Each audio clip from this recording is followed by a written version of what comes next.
Hi, my name is Ian. I'm a board member for EPIIC Startup. It's a nonprofit locally here in Colorado Springs that focuses on fostering and cultivating the entrepreneurial ecosystem. And a year ago, we actually set out on a brand new project to quantify the entrepreneurial community here in town. And so what we did was, and the raw data and the full report is at this URL here, cosentrepreneurs.com/data, but you don't need to take a photo of this or scribble it down. We have pieces of paper over at our table right over here that you can grab before you leave for the evening to get it. I highly suggest that you do that. But we wanted to do three specific things. We wanted to create a statistical baseline.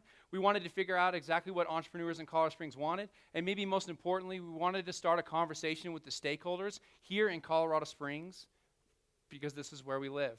So we used a multitude of data sources. The first one that we used was a survey that was conducted by the Colorado Economic Development Center. It's a startup value survey. We also created a custom one here focused specifically in Colorado Springs. And then we used the two largest public data sources on startups, Crunchbase and AngelList. So who is this entrepreneur? Well, they're 33 years old. 26% of the time, they only have the X chromosome. And the most compelling thing is that 78% of them have been living in Colorado Springs for more than 5 years. So that means the standard entrepreneur in Colorado Springs is very invested in their community. They're predominantly working from home. Right now, only 15% of them are working from co-working locations. But we actually think that that number is going to go up as fantastic places like Epicentral Co-working and the Catalyst campus come online, and we see them foster the community. But our entrepreneurs lack a lot of experience in running startups. In fact, only 34% of them have ever run 2 or 3. 25%, a huge percentage of them have only ever run one startup. That means they're doing their very first startup right this moment, okay? So, but what that also means, though, that most of our entrepreneurs have not experienced a successful exit yet. Only 35% of them have ever experienced 1 or 2, and over 56% of them have never experienced a successful exit ever. And remember, 25% of them are working on their very first one right now. So AngelList and Crunchbase actually state that there are about 80 startups in Colorado Springs. So there's a lot of entrepreneurs, but there's 80 startups in Colorado Springs. So what does that really mean? Because 80 sounds actually like a lot. Do you know all 80 of them? I mean, most of us don't really, but what we should do is compare them per capita to the other cities in the state. And what we see is we're about halfway to what they're experiencing in Fort Collins right now, but we're well behind the established entrepreneurial ecosystems of Denver and Boulder. But that's okay, because these cities all have different populations. So what we should really do is compare ourselves to cities that have similar populations than we do. And what we find is that Colorado Springs is right smack dab in the middle. We are on par with cities like Kansas City and New Orleans, Omaha, and Tulsa. Our startups per capita are equal to those places.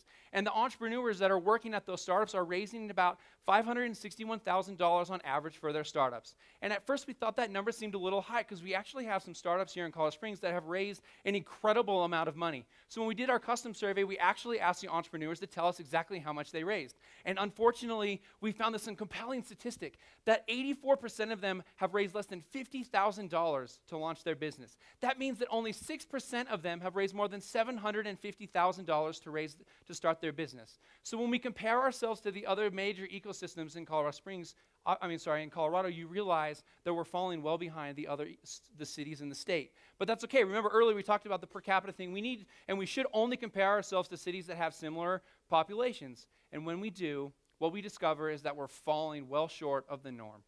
And that's okay, because, well, we wish that it wasn't, right? But obviously, we will raise more money. Startups will raise more money when there are more fundable companies in Colorado Springs. So we also ask them what events they're going to. This is where entrepreneurs are going to collaborate, to network. They're going to places like 1 Million Cups and Entrepreneurs Evening, Startup Weekend and New Tech, and Startup Week.